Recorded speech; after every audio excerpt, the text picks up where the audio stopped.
Canon Catchings is in the transfer portal. Surprise, surprise to nobody here, I think, after the way his season played out.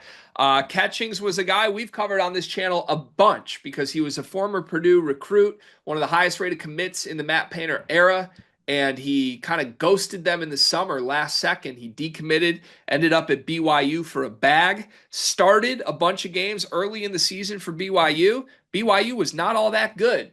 And then they pushed Kanon Catchings to the bench, mostly out of the rotation completely, put Mawat Mag in, and got really, really good.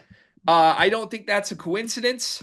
The writing was sort of on the wall here. Some thought he would still go to the NBA draft. I think he might have been drafted if he did, but this is a pretty talented reclamation project because in his good moments this year, you saw the vision with Kanon Catchings. Elite shot maker with size that projects as just an awesome shooter with athleticism and not much else. You got to figure out the everything else. But he ended this season 7 points a game, 41% from the floor, 35% from three, 67% of his shot attempts come from 3-point range. He's basically just out there to shoot threes.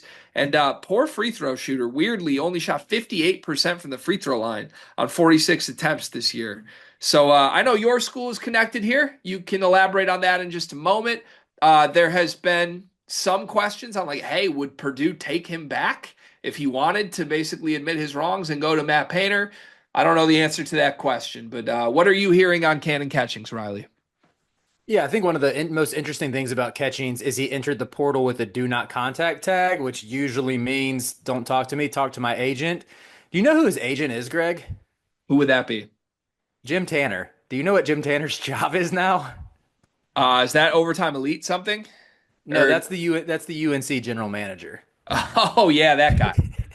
So if people are contacting Jim Tanner and he's supposed to be like running the recruitment for Canon Catchings, wouldn't reason suggest like if UNC wants him, they should be able to get him? That would be a reasonable train of thought, I think. Yeah. That is what I'm hoping for. I would love him at Carolina. I haven't really seen any other names mentioned. I know his mom played at Illinois, so maybe they get in the mix as well. But yeah, I just think like the Tanner connection there, despite UNC's portal woes, could yield something here. And I get people have questions about the shot selection. People have questions about the feel for the game and the processing. I want this dude because he's got some edge to him. Um, I like that he's a little bit unpredictable. He's kind of a chaos agent, really on both ends of the court. Like you said, he's mainly a 3-point shooter at this point. Looking at his shot chart per CDB analytics, he loved that left corner. That was where he was best. Shot 60%, 9 for 15 from the left corner. My guy Cannon, let's go chill in the corner, see what happens. Cut to the rim, get some dunky dunks. Like, just there's a lot to be enticed about with his game. I've seen his wingspan listed at 7'6". Don't know if that's true or not because I've also seen it listed at 6'11", but let's rock with 7'6" and say he's got this upside as a defensive, again, just like a chaos agent, can block some shots, get you some steals, just has to be harnessed. Does that happen going from BYU, who was a really good team this year, who like thrived when they benched Cannon, to UNC? That's a lot of uncertainties around that program right now. No idea, Greg, but I want to be there for the ride. Yeah, okay, I could see it. Look, if I were you, I would feel the same. I think this is a guy with immense talent that is worth a roll of the dice, no matter what your situation is. And it's easy to throw him in a lineup with Caleb Wilson and feel like you have a really, really talented group, depending on what else comes around them. Also, has anyone told you your hair looks phenomenal today? I mean, good Lord. Did you do this just specifically because you knew we were making the Canon Catchings pitch today? You know, I didn't, but sometimes like this is post gym hair, and sometimes like get a good workout in. I come out of there and somehow it's looking more voluminous than it was before I got there. If that's just serendipity, it's incredible. You mentioned that his mother, I'm probably going to botch the name, but Taja Catchings played college hoops at Illinois. He is the Hmm. nephew of Tamika Catchings. And I believe his grandfather played like a decade in the NBA as well. So this kid is a professional basketball player from a professional basketball family through and through. Played overtime elite his senior year in high school and just very much has carried himself every step of the way as like, I'm a pro, I'm going to get paid to do this, and once I'm good enough, I'm going to go.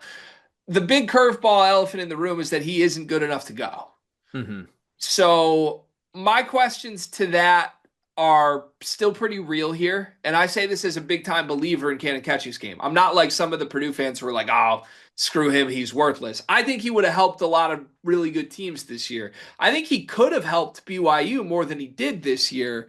But the circumstances of their midseason turnaround from just being like an average team to an awesome team really left him in a tough spot because Hmm. it just directly coincided with him being benched.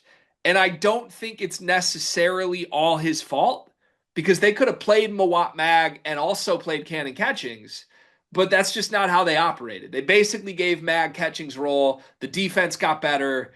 The shot making didn't really get all that hurt. They also moved more away from Yegor Demon and let him sort of be this off-ball guy picking his spots instead of being the alpha scorer that they tried to make him into early. Like all of these identity changes happened at once, and it left Cannon on the bench in a spot where he never, I think, got a chance to really contribute to the good version of BYU. So Hmm. is that all his fault? I don't know. He played a role in it for sure. He also had big games down the stretch. He hit four threes against Arizona in only 15 minutes. That was crazy. Against Baylor, he was the Ken Pom MVP. He was 7 for 7 from the floor and scored 23 points in 25 minutes in their win over Baylor. He didn't even see the floor in overtime, and he didn't miss a shot from the floor. So I think the writing was on the wall here. He was obviously going to leave, and I think his draft stock has been tanked by the fact that he was benched, and that became the story of BYU's turnaround. The question is, how do we salvage this, and is it salvageable? And what I would say from what I've watched with Cannon is this: if you drop him in a ready-made winning roster situation where he can be a catch and shoot fourth, fifth option starter, I think he'd be sensational. If you drop him on a team that doesn't have that much of an identity with a lot of moving parts and expect him to be this NBA talent, I think that's where he looks exactly like he did at BYU. And all the questions come into play. And as far as situations go of the schools we've mentioned, Illinois has nothing solidified right now. Purdue, I think Purdue fans don't want to hear this and aren't going to consider him. If you dropped him on Purdue next year with Braden Smith and Trey Kaufman-Renn and a center they're getting from the portal and Fletcher Lawyer, if you put Canon Catchings in between all that, he would thrive. He'd be perfect. He's exactly what that team needs, and they'd be sensational. And I don't think they're going to seriously entertain that because the bridge is burned there. Your team's interesting because I think there's a whole lot of moving parts at North Carolina that doesn't make me feel overly optimistic Cannon would be exactly what you need. I get that completely. I agree with you. If you put him on Purdue, that's my preseason number one team with what they have coming back. That like he would be awesome. And I think Paint is elite, elite, elite at figuring out and allotting roles. I think that's a really underrated part of his coaching and how he gets guys bought in, and everybody knows what they're supposed to be doing when they're in the game. At Carolina, we've seen good allocation of roles under Hubert Davis. You go back to that first season, of course, granted, they only played five guys, and last season when they won the ACC, got the one seed. But I would still say, like, it's still a giant question mark for what this roster will look like. And even if Hubert and the staff can build a cohesive unit, like, this is a team that tried a bunch of starting lineups this past year. They were changing up the starters well into February before they found something that kind of worked, and it kind of worked against really bad competition. So, yeah, it's almost like Hubert Davis and Canon Catchings might be the wild cards that each other need, but where I see him as potentially thriving in Chapel Hill, Greg, just indulge me this comparison here. I know it's slightly unrealistic, it's slightly delusional, and it might not happen. But what if UNC returns Drake Powell, plays him at the three? UNC brings in Caleb Wilson, starts him at the four.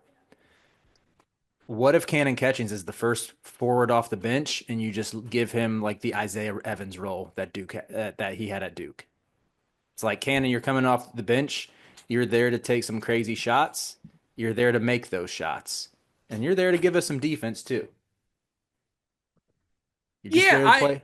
I don't hate that pitch for Carolina on their behalf. I think that's good. I would say this: I'd be pretty stunned if Cannon goes to a situation he doesn't feel confident he's going to play and start Hmm. Hmm. because that's why he left Purdue. He thought he was getting that at BYU. He was promised a starting spot, and then midway through the season, they Lucy with the football snatched it away from Charlie Brown. So like to me, the kid clearly is trying to get to the league as soon as possible. Even if that means he has to go to like a smaller school, I think he probably would. But you're right, North Carolina has the inside track. I think it'd be more likely they try to like start all three of them together, which in that case I think would be gross.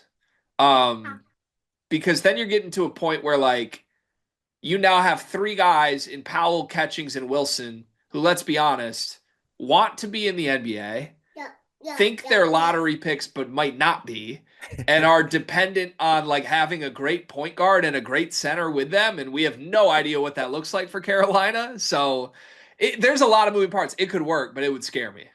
Honestly, Greg, that's like my best case scenario for Carolina right this upcoming year. I don't have high hopes for them. Just be exciting. Have some like give me some high like all three of those dudes can do the dunky dunk thing like on the fast break. Be if you find someone, I think I could get in there and throw lobs. Just find like a competent point guard to throw those dudes lobs, play really fast, and see what happens. And it might be gross, it might combust, but such has been the Hubert Davis era. So like it's nothing that we haven't gone through these past 4 years. If your I goal is say to be interesting, Canon Catchings can help you do that for sure. So, gun to your head, do you think that he ends up in Carolina Blue?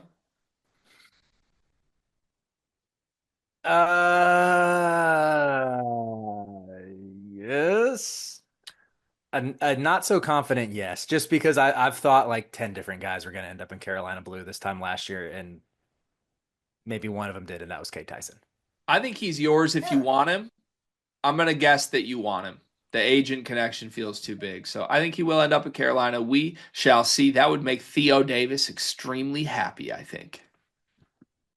It is March, and that means that March Madness is upon us. And if you are looking for a place to play, Underdog Fantasy has you covered. Sign up and deposit using code SLEEPERS, that's code SLEEPERS, to receive up to $1,000 in bonus credit plus a free pick. Head over to Underdog Fantasy today and use promo code SLEEPERS to take advantage of this amazing offer.